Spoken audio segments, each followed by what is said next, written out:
Je bénis le Seigneur pour toi qui tombes sur ces podcasts, sur ces moments d'enseignement où l'Éternel ne manquera pas de nous faire du bien. Car notre Dieu est fidèle et il ne se répand pas de ses biens. En ce jour-ci, nous allons partager sur un sujet très important dans la vie chrétienne. L'attitude de ceux qui restent. L'attitude de ceux qui restent. Premièrement, je m'en vais directement d'abord vous définir les concepts et puis nous allons ouvrir la Bible. D'après le dictionnaire, le mot attitude signifie juste une manière d'être qui manifeste certains sentiments, comportements, avoir une attitude. Mais aussi, dans cette optique, l'attitude veut aussi dire, démontrer une position qu'a une personne, une posture dans n'importe quel domaine dans lequel la personne se trouve. Notre thème s'applique à une situation du quotidien. C'est-à-dire dans notre vie, il arrive que nous ayons des situations qui sont à notre avantage ou même à notre désavantage, qui sont pour nous un profit ou qui sont pour nous une perte. Comme une balance, vous pouvez constater que des fois dans la vie de chaque jour que nous menons sur la terre, je parle bien sûr de cette balance qui est cette balance judiciaire. Vous voyez déjà de quoi je suis en train de parler. Ce qui veut dire que quand un côté monte, un autre côté descend. Et quand l'autre côté monte, il y a toujours un autre côté aussi qui descend. Il y a toujours ceux qui avancent en premier, mais il y a aussi ceux qui attendent leur tour. Il y a aussi ceux qui sont dans une posture où ils seront le prochain à avancer. L'équilibre du monde, il vous convient de savoir, cher ami, que cela dépend aussi de ces faits, de ces mouvements, de cette action. Parce que imaginez si tout le monde devait avancer en premier, que serait l'équilibre du monde? Le monde serait bien évidemment équilibré. Et étant enfant de Dieu, quelle est la bonne attitude à prendre lorsque nous sommes restants? Spécialement aujourd'hui, je ne parlerai pas de ceux qui avancent, mais je serai en train de parler de l'attitude de ceux qui restent.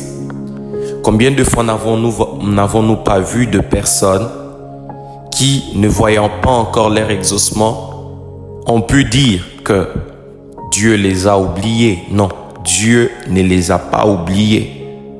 Par contre, Dieu a un calendrier très bien précis. C'est un calendrier de next, le prochain. C'est un calendrier de à qui sera le tour suivant, qui va passer à la prochaine étape.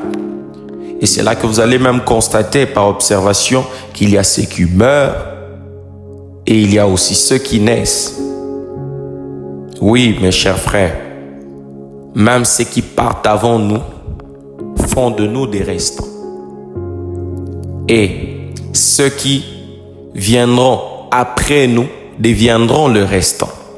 Maintenant, dans toutes ces choses, quelle est l'attitude que nous devons observer face à cette situation? Alors, je m'en vais lire dans le livre de Actes, chapitre 1er, le verset 11, où je vais commencer avec le verset 10. Actes, chapitre 1er, le verset 10. Que nous dit la Bible? La Bible nous dit ceci. Comme ils avaient le regard fixé vers le ciel, pendant qu'ils s'en allaient, voici deux hommes vêtus de blanc leur apparurent et dirent: Hommes galiléens, pourquoi vous arrêtez à regarder au ciel? C'est Jésus qui a été enlevé au milieu du milieu de vous, reviendra de la même manière que vous l'avez vu allant au ciel. » Alors ils retournèrent à Jérusalem de la montagne appelée des Oliviers qui est près de Jérusalem, à la distance d'un chemin de sabbat. Quand ils furent arrivés, ils montèrent dans la chambre haute où ils se tenaient d'ordinaire. C'était Pierre, Jean, Jacques, André, Philippe, Thomas, Barthélemy, Matthieu, Jacques, fils d'Alphée, Simon le Zélote et Jude, fils de Jacques. Tous d'un commun accord persévéraient dans la prière avec les femmes et Marie, mère de Jésus, et avec le frère de Jésus. Amen. Je prends le verset 15. En ce jour-là, Pierre s'éleva au milieu de frères. Le nombre de personnes réunies étant d'environ 120, il dit: « Hommes frères, il fallait que s'accomplisse ce que le Saint-Esprit dans l'Écriture annonçait d'avance par la bouche de David au sujet de Judas qui a été le guide de ceux qui ont saisi Jésus. Il était compté parmi nous, il avait part au même ministère. Cet homme ayant acquis un champ avec le salaire du crime est tombé, s'est rompu par le milieu du corps et tous ses entrailles se sont répandues. La chose a été connue, si connue de tous les habitants de Jérusalem que ce champ a été appelé dans leur langue Akeldam, ce qui veut dire champ du sang. Or il est écrit dans le livre de Psaumes. Voici la parole du Seigneur. Dans ce texte, nous sommes en train de voir des concepts très clés.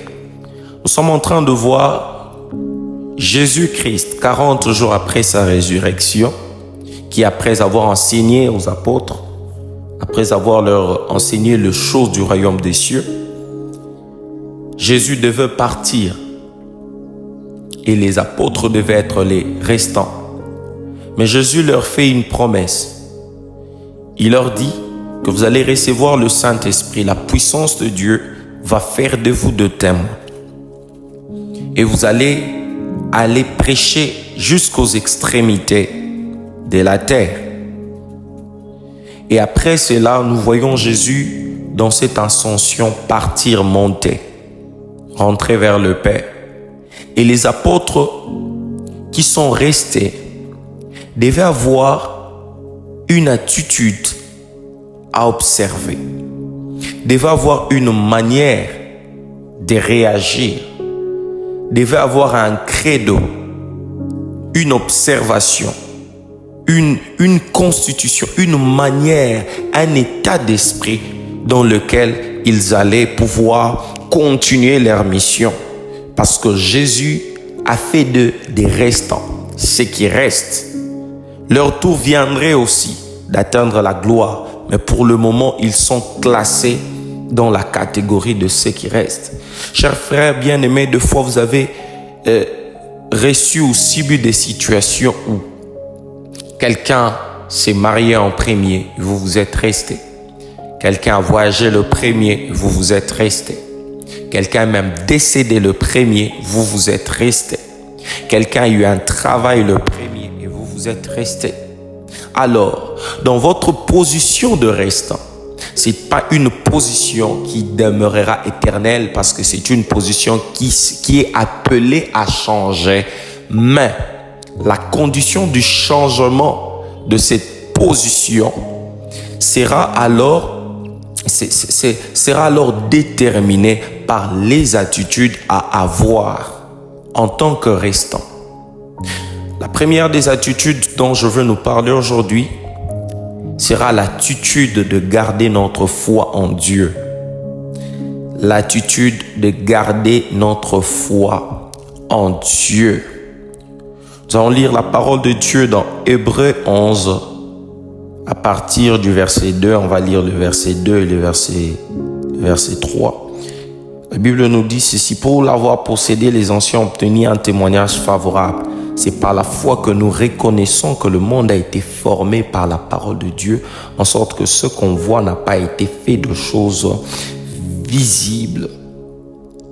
Voyez-vous? Car pour avoir possédé cette foi, il y a ceux qui ont obtenu un témoignage favorable. Eux qui ont été des exemples de modèles Ils ont eu un témoignage par ceux qui sont restés. Alors la vie nous implique à ce que nous soyons de modèles dans ce que nous sommes en train de faire et même de modèles dans la foi. Même de modèles dans tout ce que nous sommes en train d'accomplir.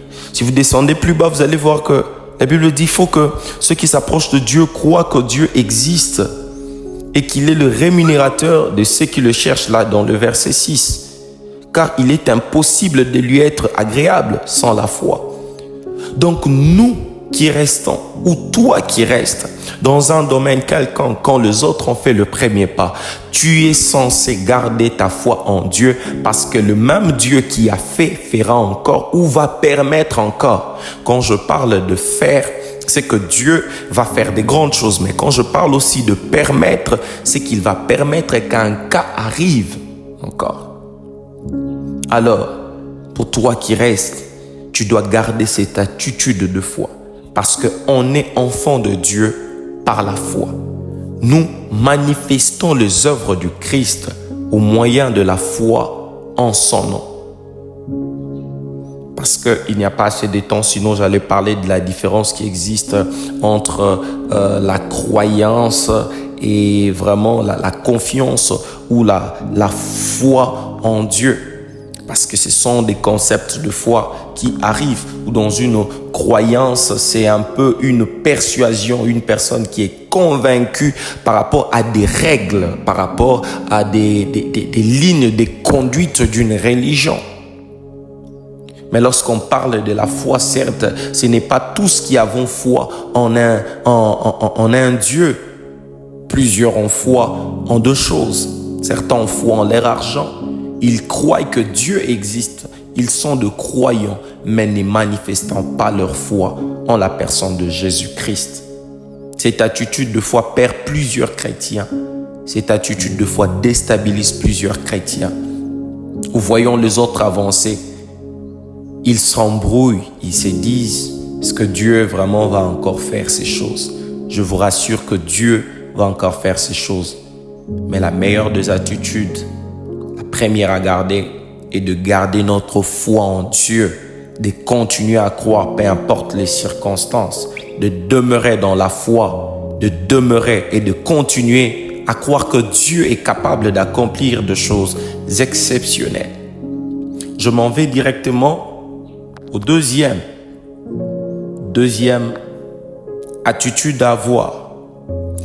La deuxième attitude à avoir, c'est investir sur soi-même et appliquer de nouvelles directives. Investir sur soi-même et appliquer de directives. Voyez-vous, nous venons de lire dans Acte 1, à partir du verset 10, on est allé jusqu'à 20, où nous sommes en train de voir Pierre. Pierre comprenant qu'il était un restant et Jésus-Christ partant. Jésus-Christ qui a laissé les apôtres, mais il leur a dit, je ne vous laisserai pas seul, je vous enverrai le Saint-Esprit. Mais en ce moment-là, parce que le Saint-Esprit intervient le 50e jour, donc 10 jours après que Jésus soit parti. Donc, en restant, en ayant cette position de rester, Pierre a compris que nous devions nous investir sur nous-mêmes et appliquer de nouvelles directives. Pourquoi nous investir sur nous-mêmes? Parce que l'Esprit de Dieu venant en nous va venir comme cette levure. Pour ceux qui font de la pâtisserie savent qu'il y a un ingrédient, je pense la levure, quand on le met sur la pâte et puis ouf, ça gonfle. Le Saint-Esprit viendra en toi pour faire gonfler, pour fermenter ce qui est au-dedans de toi comme information, comme capacité. Alors, pourquoi appliquer de nouvelles directives? Vous allez bien voir que Judas n'était plus. Ils étaient au nombre de 12. Et il y avait une destinée attachée aux 12. Mais comme Judas n'était plus, il a fallu prendre de nouvelles directives. Et vous verrez cela un peu en avançant que ils ont eu à élire un autre apôtre. Ils ont eu à avoir de directives. Ils étaient en train de persévérer dans la prière. Et ils se sont abstenus de toucher aux tables pour vaquer seulement à la prière. L'attitude de ceux qui restent, c'est investir sur toi-même, Si tu as dans ton environnement ceux qui ont été visités en premier, ceux qui ont été transformés en premier, ceux qui ont vu la main de Dieu en premier, ton attitude à toi après avoir gardé ta foi en Dieu, c'est d'investir en toi-même et appliquer de nouvelles directives. Pourquoi appliquer de nouvelles directives? Parce que les méthodes peuvent changer. Oui, les méthodes de Dieu peuvent changer. Ce n'est pas parce que tu as frappé comme Moïse. Moïse a frappé le bâton. Pour la deuxième fois, Dieu lui dit de parler. Mais lui, il a frappé. La méthode avait changé. Et parce qu'il n'était pas attentif à ces méthodes-là, ça lui a manqué Canaan. Il n'est pas entré en Canaan. Alors, mes chers frères, quand les autres sont bénis, quand tu vois la bénédiction entrer dans ta maison, même ton frère, même le grand, même le petit, quelqu'un seulement est élevé, ou bien même, je parle de des cas, même quelqu'un n'est plus là, quelqu'un est parti, décédé. La meilleure des choses à faire, c'est investir sur soi-même. Combien de fois n'avons-nous pas vu des familles, des personnes devenir la version pire, empirée d'eux-mêmes quand ils sont devenus des restants. Quand chez les uns, c'est arrivé, chez les autres, c'est pas arrivé. Ils sont devenus de rebelles. Ils sont devenus des poisons vivants. Vous voyez un poison qui vit et puis... La meilleure attitude, mes frères, c'est d'investir sur soi-même. Parce que quand on investit sur soi-même, on prend conscience que nous serons le prochain demain. Alléluia. La troisième attitude, c'est vivre consciemment la bataille et combattre le bon combat de la foi. Vivre consciemment la bataille et combattre le bon combat de la foi. Vous savez, des fois, nous sommes dans un environnement où plusieurs ignorent le combat spirituel, vous voyez. Plusieurs se disent que non, je n'ai pas à combattre parce que il vous conviendrait de savoir une chose. La vie chrétienne est un combat, mais une information importante, c'est un combat dans lequel nous avons déjà la victoire. C'est-à-dire que le combat, ce n'est pas toi et le diable, mais le combat, c'est le royaume des lumières et le royaume des ténèbres. Voyez-vous, aussi longtemps que l'un traverserait un camp, surtout aux chrétiens, aussi longtemps que tu deviens lumière, tu feras toujours face à la tentation du ténèbre pour que tu redeviennes ténèbres. Voyez-vous, je vous donne des exemples des ampoules électriques. Voyez-vous que quand il y a le ténèbre, il y a nécessité de la lumière.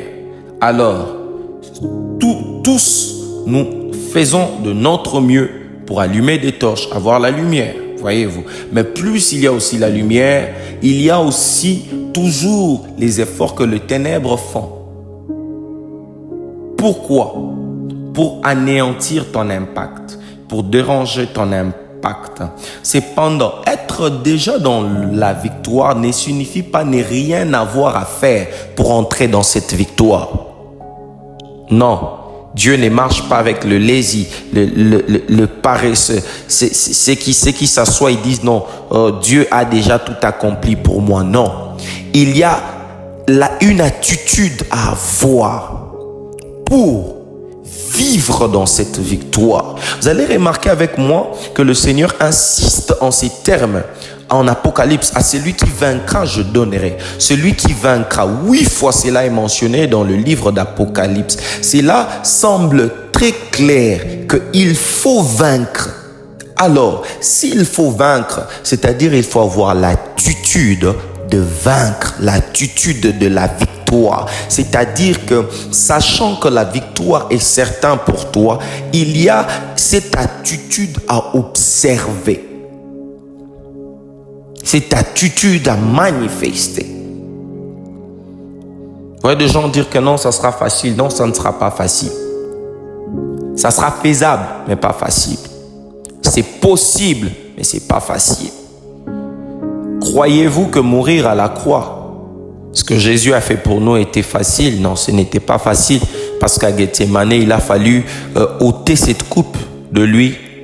Mais au finish, il a su une chose, que je dois faire ça pour rendre la victoire certaine. Je dois accomplir cela. Rends la victoire certaine en combattant le bon combat de la foi. Ce qui veut dire que tu observes cette attitude de prier, de haïr, de t'irriter, de te fâcher contre tout ce qui peut être du ténèbre cherchant à influencer ta lumière par la prière, de faire tomber tout parce que chaque jour le royaume du ténèbre travaille pour placer des forteresses, pour ralentir ta progression, ralentir ton expansion.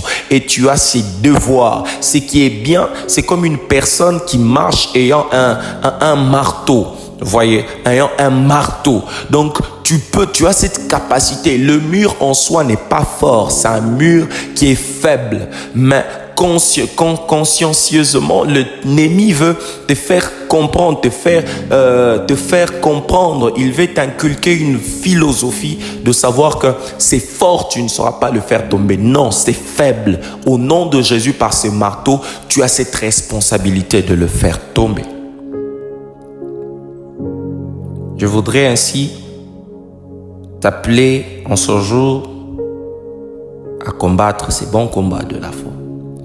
Et le quatrième attitude que je veux parler aujourd'hui, c'est appliquer la parole de Dieu et vivre une vie de prière. C'est très important. Dans Ephésiens 6, nous voyons la Bible qui nous parle de ces armes. Nous voyons, on nous parle de ces armes à revêtir, enfin d'éteindre tout le trait enflammé du malin. Ces armes spirituelles sont pour nous qui croyons déjà un témoignage, un fait de se dire que tu ne marches pas à nu. Mais le Seigneur t'a bien revêtu et le Seigneur t'a rendu prêt pour être le prochain. Pour être le prochain. Applique-toi à la parole de Dieu. Chaque jour de ta vie, sois nourri de cette parole et vis une vie de prière. Ouais, souvent, la grande erreur qui se passe, c'est que certains de lors qui voient les autres avancer ou bien de lors qu'ils voient une lueur d'espoir commencer à sortir, ils se disent: et non, c'est fini. C'est déjà fait. Et sachez une chose, que si Jésus-Christ est resté persévérant, tenace jusqu'à la fin de la mort de la croix, c'est parce que il connaissait la parole de Dieu et c'était un homme de prière. La prière nous rend résistants dans nos décisions. Et appliquer la parole de Dieu nous rend fermes devant la tentation. Alors, ceux qui restent sont souvent appelés à relever des défis plus importants que le prédécesseur. Et atteindre son objectif d'être le prochain détermine le type d'exemple et des défis que tu laisses derrière toi. Alors, mon frère, alors ma sœur, assume aujourd'hui, car demain, il y a ceux qui resteront après toi. Derrière toi, tu as un défi à laisser, que les autres devront remonter pour faire plus que toi. Car ceux qui restent font plus ou font moins. Ils sont butés à ces choix-là d'action. Mais je crois au-dedans de moi que le Dieu qui t'a fait grâce est l'Éternel, le Dieu qui fera de toi un restant influent, afin d'être le prochain dans la gloire qu'il te réserve. Je prie, Seigneur Dieu de gloire, laisse que pour ceux qui sont restants, que ta grâce soit sur eux, qu'ils soient de personnes qui appliquent la parole de Dieu, qui marchent dans la foi, qui croient que le même Dieu qui agit peut agir encore. Des personnes qui combattent le bon combat de la foi, des personnes qui investissent sur eux-mêmes et appliquent de nouvelles directives. Seigneur Dieu, tu nous appelles à être des gens grands. Tu nous appelles à manifester Jésus-Christ. Laisse que nous puissions le manifester avec impact et influence. Dans le nom de Jésus. Amen. C'était votre serviteur, le ministre Saint-Faux Ilunga. Abonnez-vous à la chaîne YouTube et soyez les habitués de ces chaînes pour recevoir des enseignements à chaque instant et des moments d'adoration. Ensemble, je crois que nous allons impacter parce que nous sommes une génération appelée à impacter par le nom de Jésus-Christ. À la prochaine, au prochain podcast, au prochain audio, au prochain enseignement déjà la semaine prochaine. Que Dieu puisse vous bénir. Soyez connectés pour ne rien rater. Merci, que Dieu vous bénisse.